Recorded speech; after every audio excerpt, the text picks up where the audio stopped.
Hey everybody, Taylor Lyles with the Greenville Home Builders Association, and this is the Think Big podcast.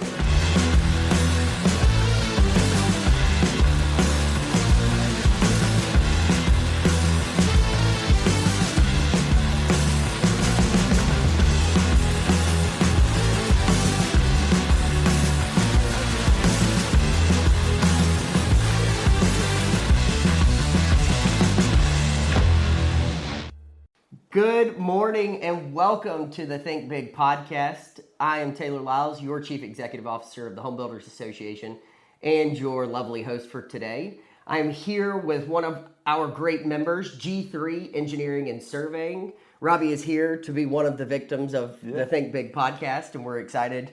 Robby's had a lot of time, but I'm going to turn it over to Robby and let him kind of tell everybody a little bit about G3, about yourself.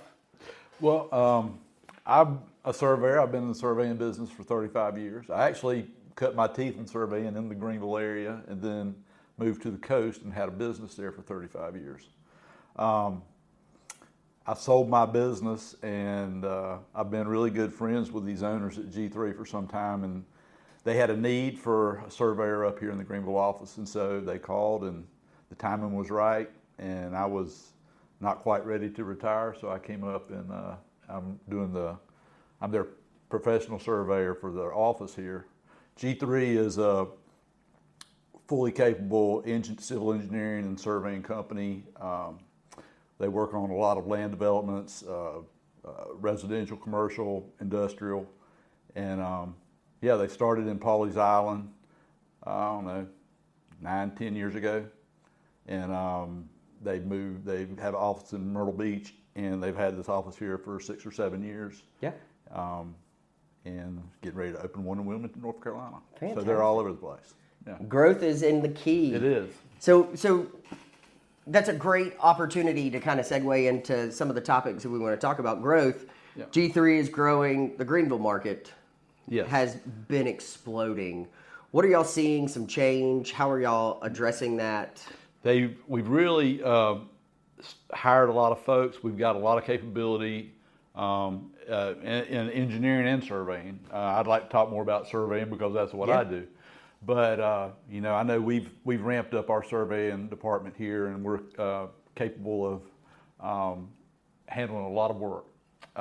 We are available very quickly, and we've got all the current technologies. We've added LiDAR with drones, and so the preliminary survey work on land development projects, we can cut the cost and time significantly by using that, and also we can help smaller surveyors who don't have that technology. They could call us and we could help them as well.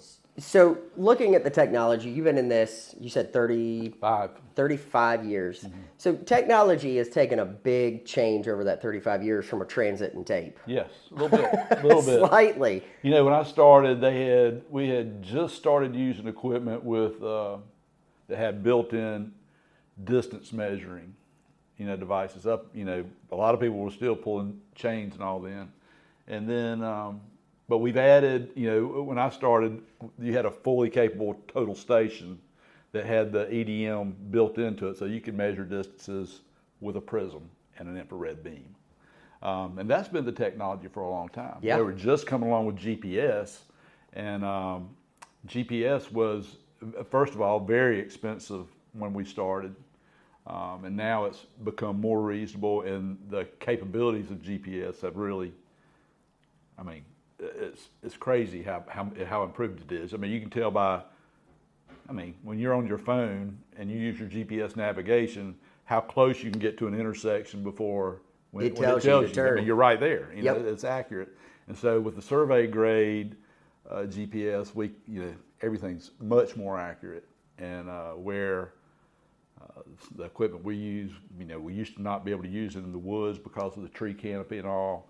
It's really improving where we can start to use it there a little bit more as well. And so it's been a really good tool. Still, especially with these development projects that you see happen, there's a lot of upfront surveying and engineering that happens. And one of the things that happens is you have to go in and give basically develop a surface of what they have to work with, of Yep. the existing conditions. And and it's called a topographic survey. So for years and years, what you had to do is basically chunk it up like a checkerboard in either 50 or 100-foot squares and give elevations for all those points. And the only way to do that was physically get out there and cut the lines and collect those points. It was labor intensive. Yeah. Now, with the LiDAR and drones, we can set a few control lines and we can fly it. And then, a 70-acre tract we might be able to do in a day, collect all the data. Wow. Bring it back in, and the processing's more cumbersome, but the processing takes a couple of days, and we can have the surface. And we'll have to go back and pick up all the underground subsurface utilities and things like that, but it does cut the time and the cost quite a bit. Yeah, pulling chains. My grandfather's brother was a surveyor in Greenville County. Right. And growing up, we would go out there with him, and he would survey these big, large tracts. This is before Lawrence County and Greenwood really. This is your grandfather? This is my grandfather's brother. Okay. What was his name? Billy Teague. Billy Teague. Yep. Teague. Teague. T-E-A-G-U-E. Okay. And we would go out there on the properties with him, and we'd walk lines, and he'd tell us as kids, Yeah. go find the stakes. Nice. No, not nice. That was the worst thing in the entire world. You've got leaves from the past 100 years covering it all up. So they were just more of a pain. So I think he just didn't want us around while he was actually doing the calculations. Yeah. And he was just telling us, hey, go off. That stake's somewhere over there. Well, he might have thought you had just as good a chance finding it as he did. As he did, yeah. It's probably accurate. The technology piece, especially the benefit of it able to streamline the process and reduce costs. At the end of the day, one of the biggest issues in our market is the cost on new construction. Yes. Because everything compounds. That's right. From a regulatory standpoint, you've got $60-something thousand before you actually break ground on a house. Right. And that's before the survey's Right. done. That's before the dirt's moved. That's before the trees are taken out. So you just keep compounding all of these things. So hearing from a firm that you're able to reduce the cost is a huge win. It is a win. And especially in today's market where what we're really trying to do a lot of times is create affordable housing in the industry, and with, the things that happen politically and all, sometimes it hinders that more than helps it, with some of the regulations and all you have to jump through. So any way we can cut the cost is gonna help the end user. But it starts with everybody. It does.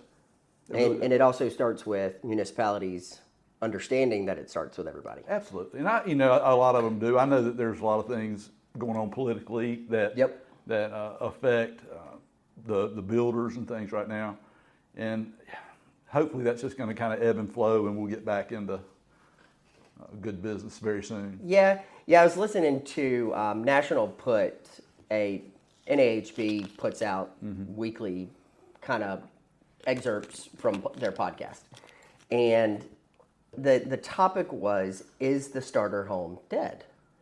I mean, you look at Greenville, and median price is $407,000. If I was 30 years old, it would have been dead for me. Yeah. I mean, it's just forcing this eternal renter situation. And, right. That renting a home is not terrible if that's your option, but, being able to buy that starter home. Yeah. Coming out of college, first job. I mean, I think it's my first house was $168,000. Well. And that was a new construction. Mine was $75,000, and it was 1 year old. Little difference in times. And but it is. I mean, it's always been a way for an average income family to build wealth is to own their own home. Yep. And so, hey, that's what we want. And so the bottom line is we want to build affordable housing, and it starts at the very beginning. Yep.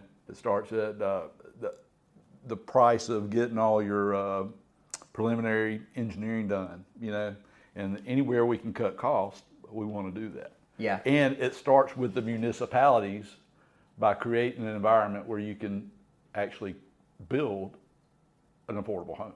Yep. So I'm going to step off my soapbox, and we can we can get to kind of the surveying side of things. Sure.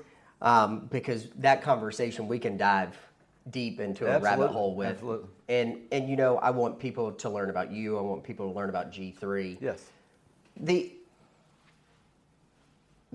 With Greenville's growth and Greenville's and the Upstate having such a wide range of topo. So we talked about topo because you can get up in Travelers Rest. Oh yeah, you lots. Can get up in the Cliffs. You can get downtown Greenville. How have you seen that affecting the development community?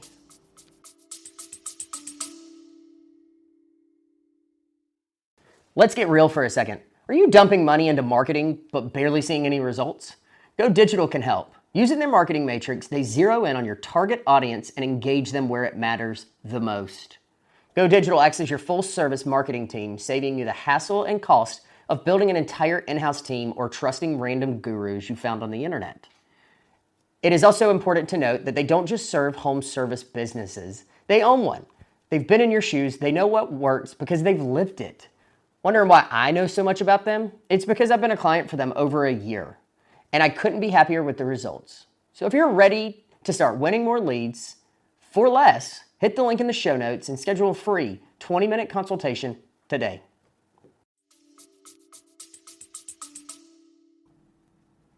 I mean, it can be, you know, the steeper a lot is. Is that what you're? I mean, Yeah. The more challenging it will be to build the home there. Yep. But you know, these builders here have been. They're getting used to it. The engineers up here are learned how to engineer this area. So you'll probably end up with fewer lots in the steeper area. You'll probably end up with fewer lots per square foot. Yep. Per acre. But I mean, it's just something they've got to work with. That's why you hire an engineer. That's why you hire a surveyor to do the topo. Engineer figure out how we're going to make this subdivision work, get the roads built. Yep. At a grade that you can actually get to your home. Yeah. You know? And that You mean I can't build a home on a 30% slope? you can. You can. But you might have to park at the bottom. Yeah. You know? So I love it. The area I always find is interesting just because it's not like the coast. It's not like the Midlands. Mm-mm. You know, we've got a lot more rock. The clay is firmer, so certain areas are easier to build in. Sure. You go down to the cliffs, and then you're starting to pull the water in play. You're starting to have stormwater runoff. So surveying, to me, is kind of the crucial piece of saying, all right, this is where you need to put the house. That's right. This is where the best spot on this quarter acre, half acre, 100 acre lot, this is the best space for it. So you're right, hiring someone like a G3 engineering and surveying for sure is crucial. It is. And there's a lot of other things in the engineering process other than just it has to do with the soil content. It has to do with if there are wetlands on the property. All these things are, you know, the land developer can go to a company, come to G3. Yep. And they'll check all the boxes. I mean, they know exactly what needs to happen to get this project out of the ground. And so, you know, we have a great staff here. David Elliott's our senior engineer here. He's a great guy. He's been in the area for a long time. Yep. And I think he's on one of the committees here, I think. Yeah. He's very involved in the HB of Greenville. So, and then we have several other engineers in the office too who are just very capable guys, and they've done this before. It's not the first rodeo, and they can walk the developer through every process through permitting, and that includes the surveying. Yeah. Yeah. So tell me this. Surveyors have always been this kind of unicorn of a position to me. What is the typical day in the life of a surveyor? Well, first, I think a surveyor is someone who has some math smarts.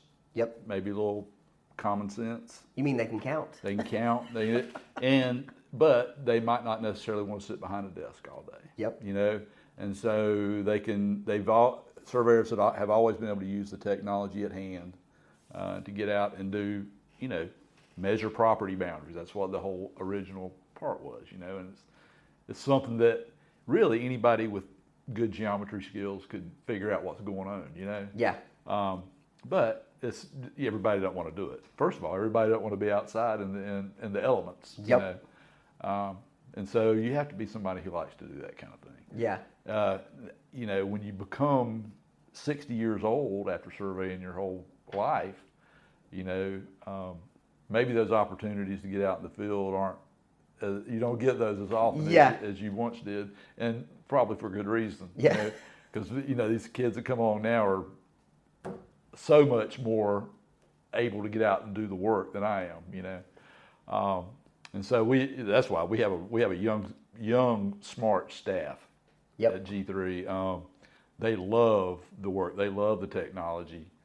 I mean, they've taught me the drone and LiDAR process. You know, so I'm learning from them while they're learning from me. Yep. So it's been a really fun thing.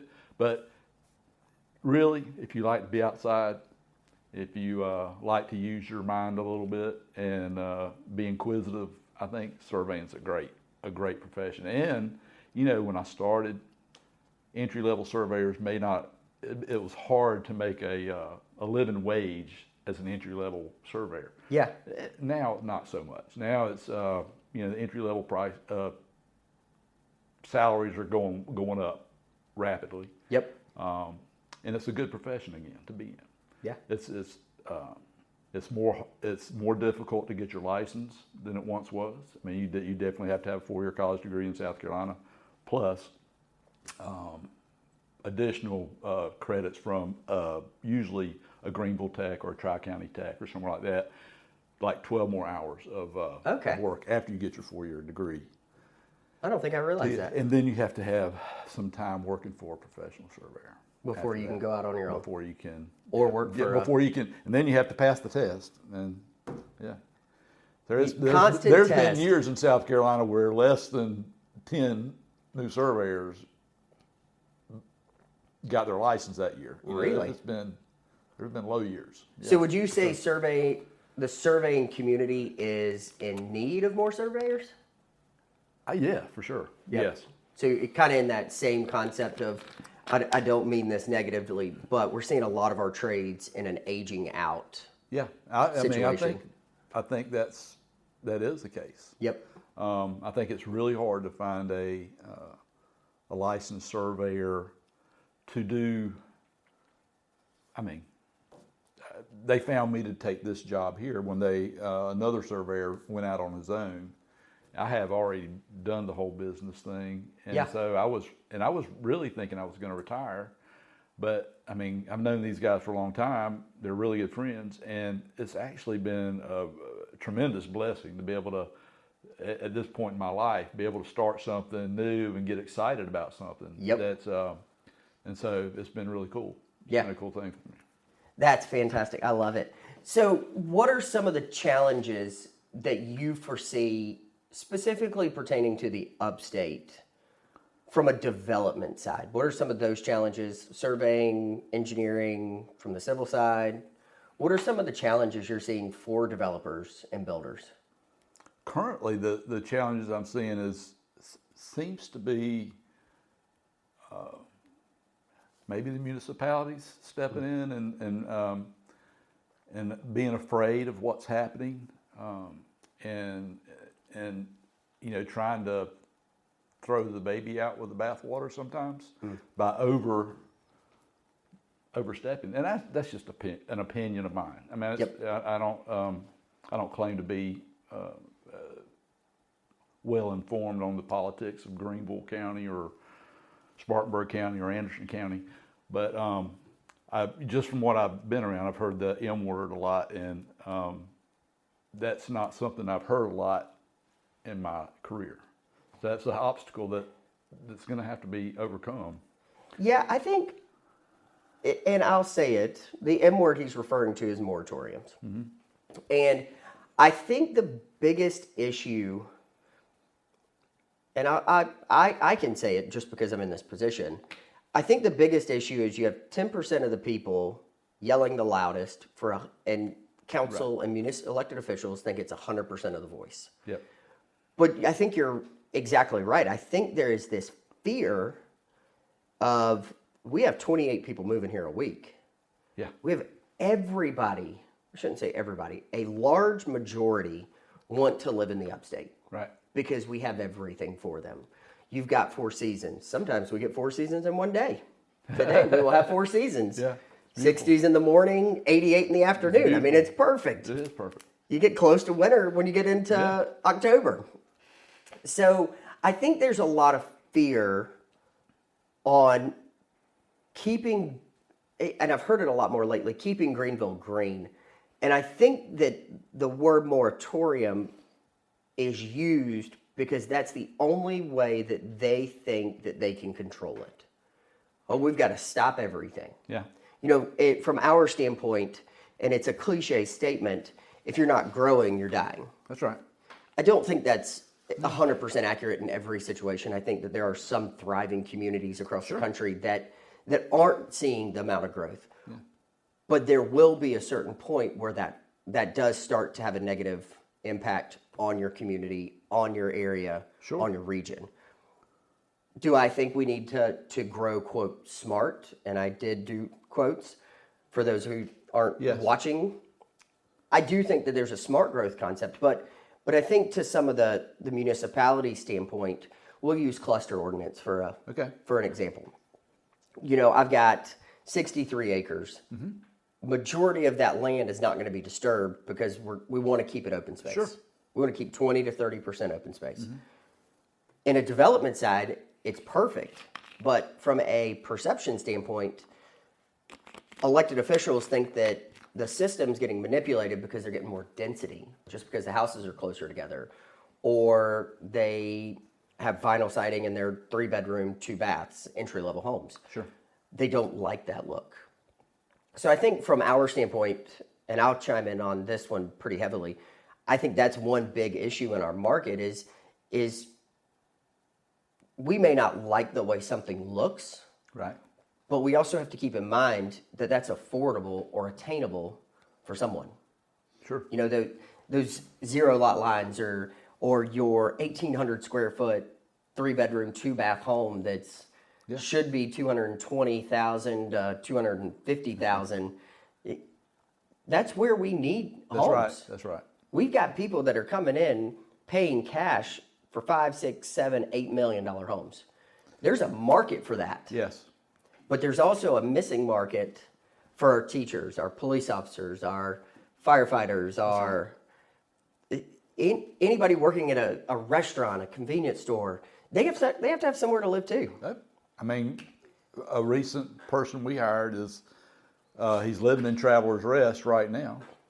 I mean, he's going to be looking. He's not even going to look close to Greenville. Mm-hmm.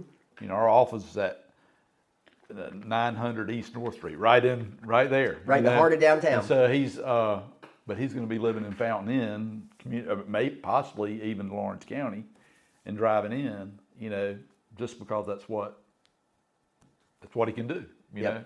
There's a statement that I think is going to start to be used a lot more than it has been, and it's the drive until you qualify statement. Yes. So you can't afford to live in Greenville, so you drive to Fountain Inn. You can't afford to live in Fountain Inn, so you drive to Lawrence. You may not be able to afford to live in Lawrence City, but you can live in Clinton. Yeah. Well, the downfall is now that's a 45-minute commute to your work. Sure. You have to have a very dedicated person that's going to make that day after day. Yes.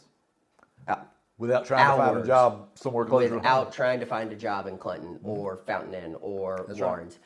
So I think that term is going to be used a lot more in our market, just as we continue down this path of trying to, I don't want to say slow, because not every council member wants to slow the growth. They want to control the growth. Yeah. And then some council members just want to stop the growth. Sure. They just want to say, we're done. But I said I wasn't going to get on my soapbox again, but I stepped right back up on it. Well, it's on the forefront of a lot of people's minds right now. I had 3 or 4 business meetings yesterday, and I think every meeting it came up. It's on everybody's mind. Yep, I know. We sat down at this table yesterday and talked about it. You know, we're our own worst enemy when it comes to creating opportunity for the greater collective in the Upstate. Yeah, I mean, Builders, trades, realtors. If you're looking for a flooring partner you can trust, look no further. I'm here to tell you about All About Flooring. All About Flooring is a family-owned business with 3 generations of owners that know the flooring business inside and out. They work in residential and commercial projects for both new builds and remodels by providing high-quality customer service and installation for carpet, area rugs, hardwoods, laminate, luxury vinyl, and more. Y'all, they even provide professional carpet, tile, and upholstery cleaning. At All About Flooring, they're more than just a flooring provider. They're your partner in delivering top-tier results that your customers will absolutely love. You can find their website linked in the show notes or visit their 9,000 square foot showroom at 2111 North Pleasantburg Drive. Now, let's get back to the show. I do believe in elected people. I believe in the people they appoint. And I believe that, hopefully these moratoriums will be short-lived. Yep. And that they'll resolve the issues that they need to resolve so that we can get back, so we can get back to work. And find a common ground on it. Sure, absolutely. Because and let the people, 70% open space on developable land is not necessarily a common ground. Right. Well, I mean, I served as a planning commissioner in Myrtle Beach for 12 years. Yeah. And so I've been through that, and everybody all the people on the planning commission with me were good people. They weren't all knowledgeable about development just because they were on the planning commission. Mm-hmm. And so it's a learning curve for everybody. Yep. And sometimes when you hear a lot of loud voices, it might scare somebody who's not well informed that's in the position. Yep. And so they need to take a minute to get themselves caught up so they know what they're doing. Yep.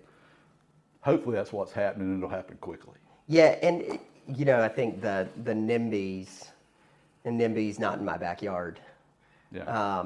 NIMBYs are very vocal, and one of the hard parts from the association standpoint is our developers, our engineers, our builders, our trades. They don't want to be vocal because they don't want a political blowback. Sure. For putting a subdivision or a permit or this or that. We saw it with just doing the remodel upstairs. Oh, yeah. What we got. I mean, we were a victim of it. I heard it. Now, we did mess up, and I take full, what's the word I'm looking for? Responsibility. That's the big word of the day. I take full responsibility of it. So I agree with how it was handled, but we fell victim to it. Yeah. So I think that there definitely is a lot of uphill that we have to cover, but I have faith in this market, and I have faith in council I do too. Our planning commissioners and staff to be completely honest. Yeah, I mean, it's just the land development. It's going to have to happen. I mean, unless Greenville's going to quit growing, which that's not. I don't think that's happening. No. And so we're gonna do our part at G3 to help it be done well. I love it. So being in the industry for so long, what is a piece of advice that you would give to someone getting into surveying or interested in it? I would say, I would actually work on for a survey company before I went through the process of getting the education and and all the requirements to get a license, because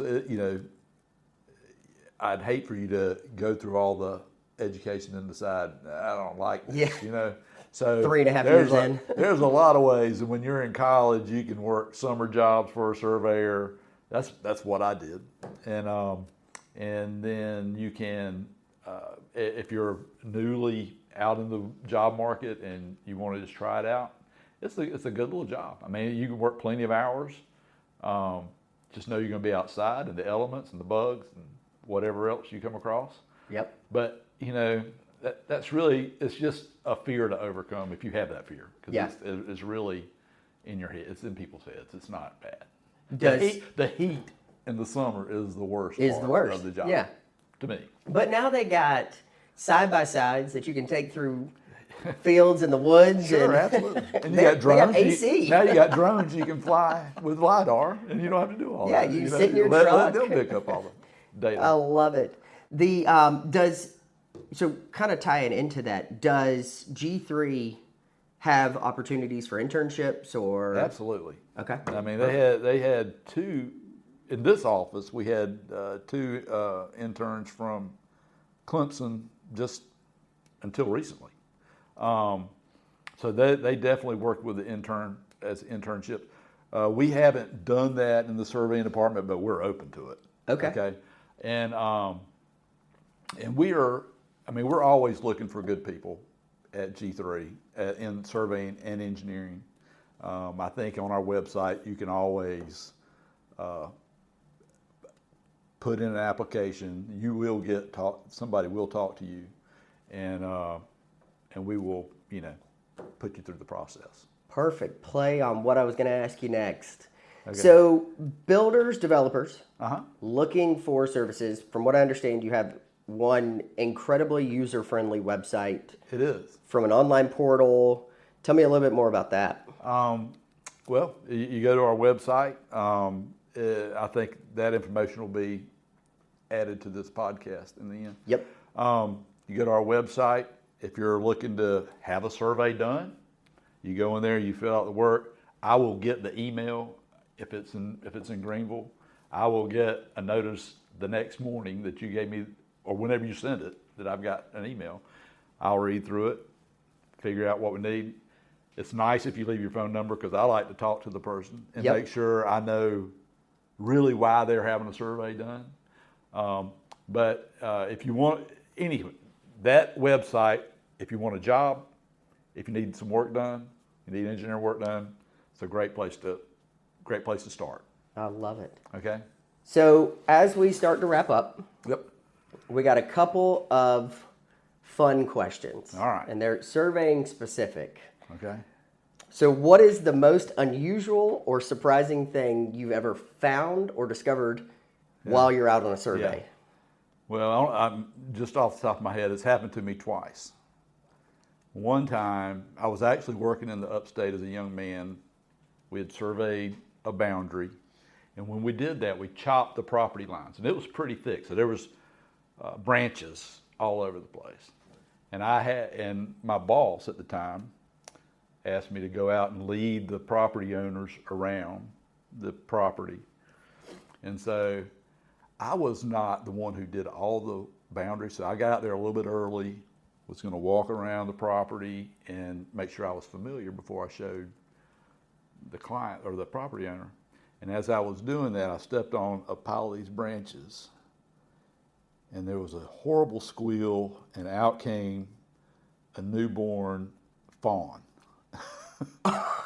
And it scared the life out of me because I just wasn't expecting it. I can imagine. And it just shot out. So, and more recently, I was working in North Carolina in a hayfield, and I was walking through, and the same thing. The deers had just, given birth not long before the mother had left. Matter of fact, I saw the mother standing at the edge of the field, but the babies were right there, and it's just the most surprising thing. But that's surprising.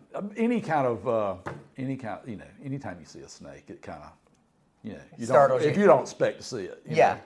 But and then the worst part are the yellow jackets.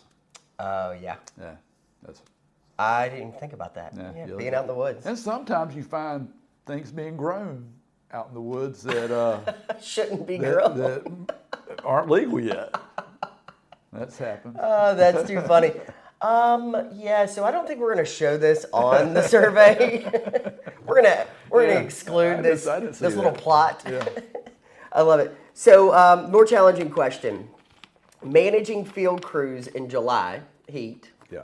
or explaining zoning overlays to a homeowner. Managing crews in the heat. Oh, yeah? I would much rather do that. Okay. So more challenging is more challenging is the homeowner. Yeah. Yeah, I could see how the zoning overlays would be a little bit of a tough. difficult conversation. It's difficult for me. Yeah. Yeah. All right. So when you're not out measuring land, what do you enjoy doing around Greenville? In Greenville, I love walking downtown, eating at the restaurants. Yep. You know, it's just, what a cool downtown. It really is incredible. And then the Upstate, I have a sister that lives at Lake Hartwell. I love to go there. I love Clemson football. I don't get up there much, but I love it. Usually I'm watching it on television. Yeah. So yeah, I love the whole Upstate. I grew up in Clinton, South Carolina. And Okay. So, I've always loved it up there. And you said it correctly, Yeah, Clinton. That's the way it's said. Yeah, not Clinton. Yeah. I love it. So G3 Engineering website is g3engineeringandsurveying.com. No, it's just double-check. g3engineering.org. We'll make sure that those notes are updated correctly in the caption. If y'all have any questions for Robby or his team, be sure to reach out. Robby, thank you for your time today. This has been great. And you may have to go measure some land this afternoon. Oh, I'd love to do that. Perfect. All right. If you enjoyed this podcast, be sure to listen to the next one. We can't wait to see you on the next episode of the Think Big podcast. Thanks. Thanks for listening to the Think Big podcast. If you can do me two big favors, if you can subscribe to the podcast to continue getting updates whenever new podcasts drop. And also, if you can scroll to the bottom of the page and just give this podcast a review.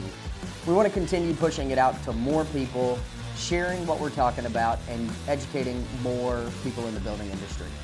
I would also like to say a huge thank you to two of our sponsors, All About Flooring and Go Digital. If you're interested in sponsoring the Think Big podcast for 2025, be sure to reach out to the HBA of Greenville today. Thanks.